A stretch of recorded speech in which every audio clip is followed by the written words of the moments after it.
Thank you, members. In this round of voting, in the selection of the Parliament's nominee as First Minister, the number of votes cast for each candidate is as follows.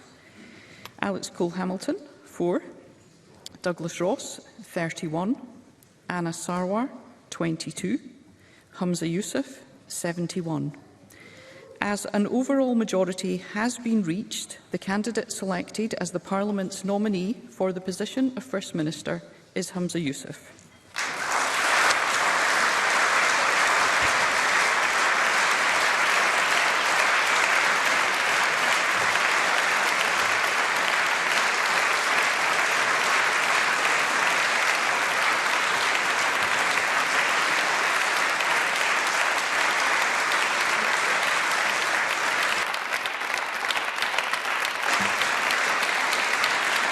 Thank you. Thank you. And I now call on Humza Yousaf. Can I thank the other party leaders for their remarks? I'm aware, very aware, of course, that they may never be so nice to me again. And while the vote may have seemed like a formality, the fact that a few of my colleagues raised a point of order just after voting for me did raise my blood pressure ever so slightly. Let me also remind Anna Sarwar in particular that I have his father's number on speed dial, so if he is not nice to me, I will be having words. The generosity of comments that have been made matches the spirit of the remarks that were made by Donald Dewar 24 years ago when he became Scotland's First Minister. Donald Dewar emphasised, and I quote, the common aims that we share across this chamber of giving people a better life and a better future. The government I lead will dedicate itself very much to those aims, and I hope to work with colleagues across the chamber in doing so. This is a proud day for me, a proud day for my family, and I can hear my 3-year-old speaking and waving to me from the chamber. I'm only on my second page, darling. There's a little bit more to come. It is a really proud day for me and my family. I hope it's also a proud day for Scotland, as it speaks to our values as a country, as I stand here as the first ever Muslim to lead a Western democratic nation. You try telling that to 16-year-old Humza Yousaf, who post 9/11 was questioned constantly about his loyalty to this country. We have, Presiding Officer, collectively come a long way. I am joined by too many family members and friends to mention, but I hope the Chamber will indulge me, Presiding Officer, as there's a few that I would like to mention. My mum and dad have always been unwavering in their support of me. As a young Scots Asian, it was often the norm of expectation that we would end up as either doctors, dentists, pharmacists, accountants or lawyers. But I remember vividly the nerves I felt in the very pit of my stomach the day I decided to tell my parents that I wanted to study politics instead of law. Far from giving me, as my mum put it in news reports yesterday, a clip round the ear, they could not have been more supportive, saying it was vital, it was important that people like us were also represented in politics. From that day to this very moment, they have encouraged me every single step of the way. I could not be making history without them. To my wife and my girls, you are my everything, and being First Minister will not change that. It may mean that you see me slightly less often, but to my 3-year-old Amal in particular, be aware there are plenty of stairs in Butte House, so if you misbehave, there will still be a naughty step to put you on.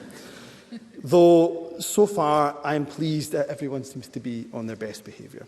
Presiding Officer, the years after 9/11 were not easy for Muslims growing up in Scotland or indeed across the UK. I've lost count of how many times my identity, my loyalty to Scotland, the only country I have ever and will ever call home, has been questioned over the years. There was a time not all that long ago when I felt I simply did not belong here in Scotland. To go from there to now leading the government as Scotland's 6th First Minister, I hope sends a strong message to every single person out there who feels that they don't belong. No matter what anyone says, no matter who you are, whether Scotland has been your home for a day or for 10 generations, no matter your ethnicity, no matter your gender, no matter your religion, no matter your sexual orientation, your transgender identity or disability. This is your home. And do not let anyone ever tell you that you are not good enough. Do not let anyone ever tell you that you do not belong. And as First Minister, I will always fight for your rights. And where possible, I will do everything I can to advance them. I will always stand up for social justice more widely and for making Scotland a fairer as well as a wealthier nation. A key priority of my government will be to protect every Scot as far as we can from the harm that has been inflicted by the cost of living crisis.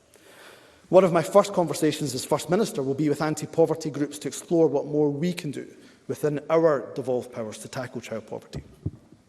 We will protect and we will reform our NHS and social care and other vital public services to support a wellbeing economy, to improve the life chances of people right across our country. We will rapidly develop plans to extend childcare, improve rural housing, support small businesses and boost innovation. We will keep the promise that we have made to people with experience of the care system.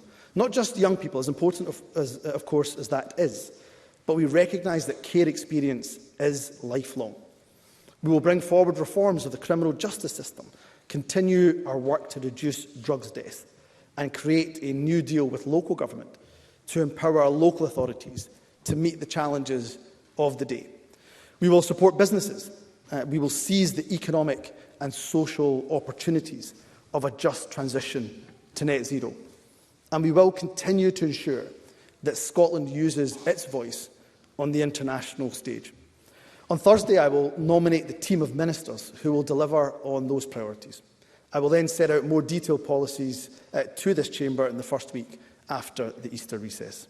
I will be very proud to build on the record of the government that has been led by Nicola Sturgeon and John Swinney. The Scottish Child Payment, the expansion of childcare, Scotland's international leadership and the transition to net zero, their championing of equality.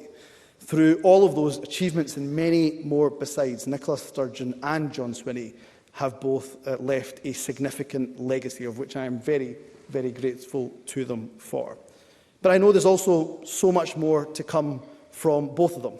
Well, certainly once Nicola has finished taking her driving theory test, of course. I will also continue, as they did, to argue tirelessly for independence.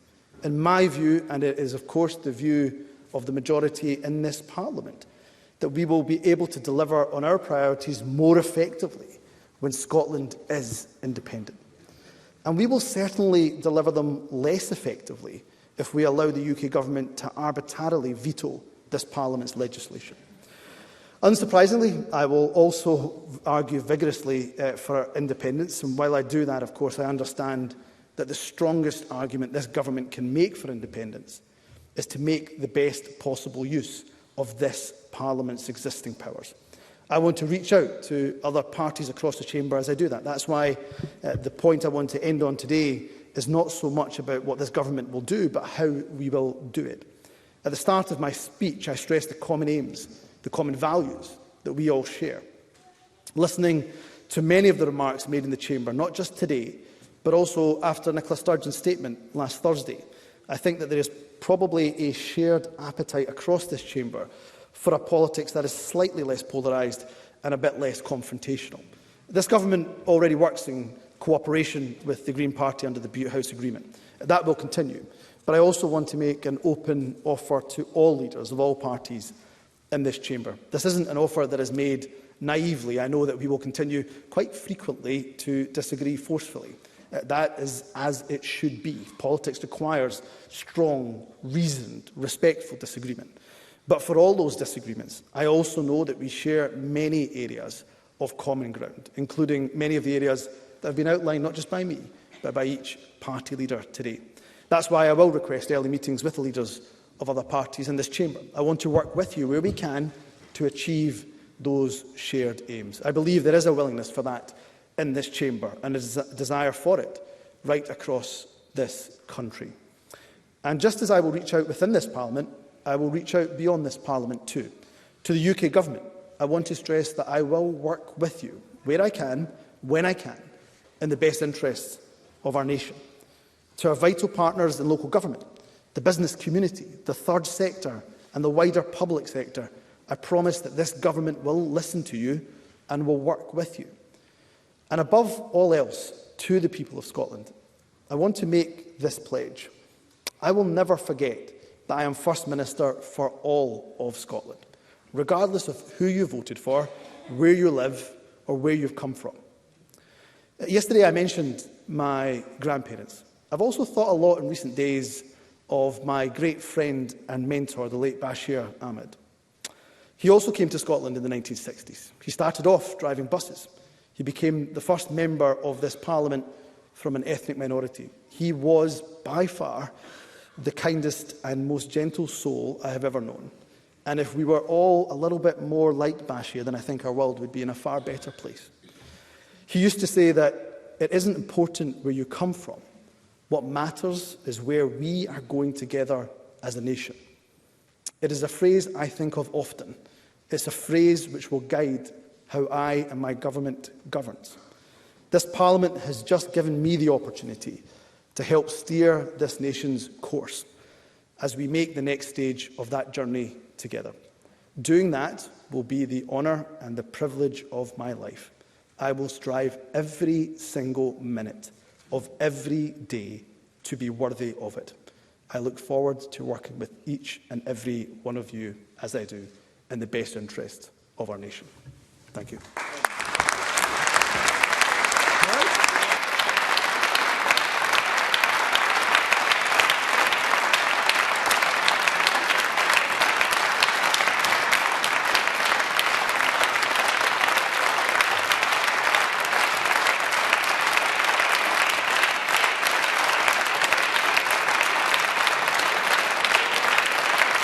Thank you.